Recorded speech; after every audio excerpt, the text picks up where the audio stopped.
Экономисттер айтып атышат да, өкмөт ошол 14 миллиард сомду негизи эле бул коммерциялык банктар аркылуу берет. Коммерциялык банктар төмөнкү пайыз менен насыя берет, бирок ошол ар бир мындай мисалы чакан жана орто бизнес менен алектенгендерге жетпей калышы мүмкүн. Себеби коммерциялык банктардын өзүнүн талаптары бар, күрөө деген маселеси бар деп айтып атат да. Биринчиден биз бул программа иштелип бекитилгенден биз ошол программага жалпы көлөмдөн кайсы бөлүгү чакан орто бизнеске, кайсы бөлүгү күрөөсүз микро насыялоого жумшалыш керек, жалпы бөлүктөн канчасы аймактарга жумшалыш керек. Сөзсүз түрдө бул аймактарды өнүктүрүү деген темасын биз унутпашыбыз керек.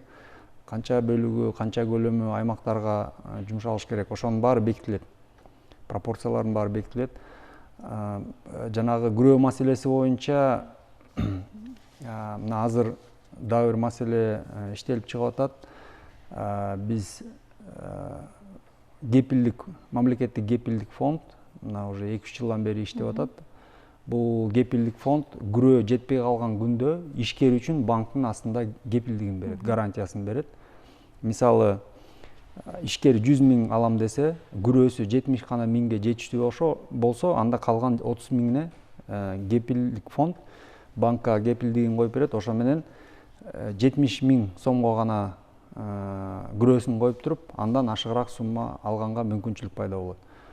Ушул кепилдик фондду жакын арада, менин оюмча, ушул жылдын жакынкы бир 2-3 ай, 4 айдын ичинде биз кошумча капиталына дагы 1 миллиард сомго чейин кошуп берели деген ушундай мамлекеттин аракеттери бар.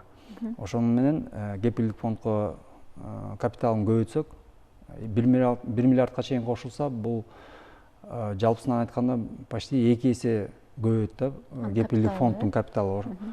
Ошого жараша кепилдик фонддун да мүмкүнчүлүктөрү ошол ишкерлердин санын, ишкерлер жардам берген сандарын көбөйткөнгө да кошумча мүмкүнчүлүктөр пайда болот.